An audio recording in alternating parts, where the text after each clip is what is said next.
والعادیات ضبحا۔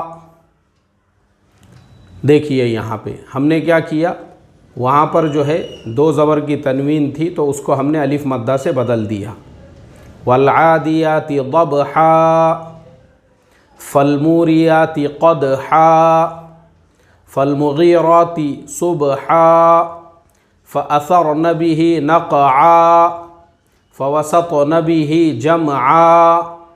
ان تمام صورتوں میں ہم جو اس کو الف مدہ سے بدل کر پڑھ رہے ہیں وہ اسی لیے پڑھ رہے ہیں کیونکہ وہاں پہ جو اخیر والا حرف ہے الف مدہ ہے۔ اب اسی طرح سے اگر مان لو اخیر کا جو حرف ہے وہاں پہ گول تا ہے، گول تا، پھر چاہے وہ گول تا کے اوپر دو پیش رہو یا دو زیر رہو یا دو زبر رہو، یا پھر وہ جو گول تا ہے اس گول تا کے اوپر زبر زیر پیش کچھ بھی رہو، لیکن اگر وہ گول تا ہے تو ہم وہ پوری کا پوری گول تا کو ہائے ساکینہ سے بدل کر پڑھیں گے۔ جیسے القاریعۃ مالقاریعہ، آہ کیوں پڑھا ہم نے؟ کیونکہ وہاں گول تا ہے۔ وما ادراک مالقاریعہ، مالقاریعہ، دیکھیے یہاں پہ بھی گول تا ہے اس لیے ہم نے اس کو بھی کیا کیا، ہائے ساکینہ سے بدل کر پڑھا۔ بہت ہی سمپل یہ گرامر ہے، بہت ہی سمپل یہ قاعدہ ہے، بس شرط اس کو سمجھنے کی ہے۔ بس اتنا سمجھ لو کہ جس حرف پہ ہم وہاں پہ وقف کریں گے تو اس حرف کے اوپر اگر زبر زیر پیش یا دو زیر دو پیش رہے گا تو ہم اس کو ساکن کر دیں گے، اور اسی طرح سے اگر دو زبر ہے تو اس کو الف مدہ سے بدل کر پڑھیں گے، اور اگر گول تا ہے تو ہم اس کو ہائے ساکینہ سے بدل کر پڑھیں گے۔ ٹھیک ہے، چلیے اب میں آپ کو یہ پڑھا رہا ہوں، اب آپ دیکھیے یہاں پہ اعوذ باللہ من الشیطان الرجیم، میم کو ہم نے ساکن کیے، اس کے نیچے زیر ہے۔ بسم اللہ الرحمن الرحیم، میم کو ہم نے یہاں پہ ساکن کیے، اس کے نیچے بھی زیر ہے۔ الحمدللہ رب العالمین، نون کے اوپر زبر ہے اس لیے ہم نے نون کو بھی ساکن کیے۔ ایاک نعبد و ایاک نستعین، نون کے اوپر پیش ہے۔ قل هو اللہ احد، احد، دو قاعدے ہو رہے ہیں، دال میں ہم قلقلہ بھی کریں گے اور اس کو ساکن بھی پڑھیں گے کیونکہ دال کے اوپر دو پیش کی تنوین ہے۔ ان مع العسر یسرا، اب یہاں پہ ہم اس کو الف مدہ سے پڑھیں گے، یعنی را جو آخر میں دو زبر کی تنوین آئی ہے اس کو ہم الف مدہ سے بدل کر پڑھیں گے۔ فیہا عین جاریہ، دیکھیے یہاں پہ حالانکہ دو پیش کی تنوین ہے لیکن پھر بھی گول تا ہے اس لیے ہم اس کو ہائے ساکینہ سے بدل کر پڑھیں گے۔ تسقی من عین آنیہ، یہاں پہ اخیر میں جو ہے گول تا ہے اس کے نیچے دو زیر کی تنوین ہے، اس کے باوجود بھی ہم اس کو ہائے ساکینہ سے بدل کر پڑھیں گے۔ اس کے علاوہ بھی یہاں پہ جو ہے اظہار کے دو قاعدے ہو رہے ہیں، وہ اب آپ کو سمجھنا ہے کہاں پہ کون کون سے قاعدے ہوں گے، اور بیچ میں بھی بہت سے قاعدے گزر گئے اخفاء اظہار کے، وہ سب آپ کو سمجھنا ہے یہاں پہ بیچ میں اور کون کون سے قاعدے تھے۔ لا تسمعوا فیہا لاغیہ، اب دیکھیے یہاں پہ تا کے اوپر دو زبر کی تنوین ہے لیکن پھر بھی ہم نے اس کو ہائے ساکینہ سے بدل کر پڑھے کیونکہ وہ گول تا ہے۔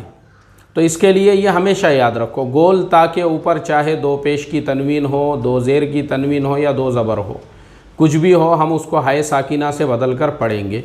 اس کے علاوہ اس سبق میں اور بھی بہت سارے قاعدے ہیں، اس میں اظہار قمری کے بھی کئی قاعدے ہیں، ادغام شمسی کے بھی کئی قاعدے ہیں، اخفاء نون ساکن کے بھی ہے، اظہار کے بھی قاعدے ہیں۔ اب وہ سارے قواعد کو آپ کو سمجھنا ہے، اور اگر کوئی نیچے کمنٹ میں پورا ڈیٹیل میں لکھیں گا کہ اس نے اس میں کتنے قاعدوں کو پہچانا ہے تو میں سمجھوں گا واقعی میں بھی وہ ہمارا ایک دم پکا شاگرد ہے اور پوری محنت کے ساتھ میں وہ پڑھ رہا ہے۔ ٹھیک ہے، چلیے دعاؤں کی درخواست ہے، آخر میں آپ سب لوگوں سے تھوڑا میرے لیے بھی دعا کرو۔ یہ سارے مسئلے مسائل میرے پیچھے بھی لگے ہوئے رہتے ہیں لیکن میں بولتا نہیں ہوں اپنے بیانات وغیرہ میں، کیونکہ مجھے بھی بہت سارے مسائل ہیں میرے پیچھے بھی. میرا جو تھائرائڈ ہے وہ بہت بڑا ہوا ہے, اس کی وجہ سے مجھے بھی بہت سارے پرہیز وغیرہ ہے کھانے پینے وغیرہ کے اندر, تو میں وہ سارے کھانے پینے کے جو ہے پرہیز وغیرہ کرتے رہتا ہوں. اور اللہ کا کروڑوں درجے شکر ہے, بلڈ پریشر شوگر وغیرہ ایسی کوئی بیماریاں میرے پیچھے نہیں ہیں. لیکن یہ جو ہے ایسا بے احتیاطی کرنے سے, کیونکہ یہ آج کا پرابلم نہیں ہے. اب آپ اس پہ سے سوچو, میں نے یہ پوری کرسی لیا ہوا ہوں, یہ کئی سالوں سے آپ دیکھ رہے ہوں گے کرسی جو ہے, میں اسی کرسی پہ ویڈیو وغیرہ ریکارڈ کرتا ہوں. تو اس کا ریزن یہ ہے, مجھے جو ہے تقریباً 2 سال پہلے ہی سجیسٹ کیا ہوا تھا ڈاکٹر صاحب نے, اس ٹائم سے میں یہ استعمال کرتا ہوں. تو اس کا یہی ریزن ہے کہ یہ کیا ہوتا ہے, تھوڑے دنوں میں یہ اچھا ہو جاتا ہے تھوڑا سا ایکسرسائز وغیرہ کرنے سے, لیکن پھر بعد میں وہی مسائل آتے ہیں. کام کرنا ہے تو وہ کنٹینیو کبھی کبھی پورا بہت, ہمارا جو کام ہے نا وہ بہت دھیان سے اور بہت رسپانسبلٹی کا کام ہے, کیونکہ ہمارے بھروسے پہ بعد میں اسی پروڈکٹ کو کروڑوں لوگ استعمال کرتے ہیں. تو اس وجہ سے جو ہے نا یہ بہت کام جو ہے ہمارا ذمہ داری والا ہوتا ہے. تو اس وجہ سے وہ پورا دھیان دینے میں پھر وہ کتنے دیر سے تم ایسا جھک کے بیٹھے ہوئے ہیں وہ پتہ نہیں چلتا, تو اس لیے یہاں درد شروع ہو جاتا ہے. تو بس اللہ تعالیٰ سے دعا کرو, اللہ تعالیٰ مجھے بھی صحت کاملہ عطا فرمائے, اور اسی طرح سے اللہ جو ہے اپنے دین کی خدمت کے لیے قبول فرمائے. السلام علیکم ورحمۃ اللہ وبرکاتہ.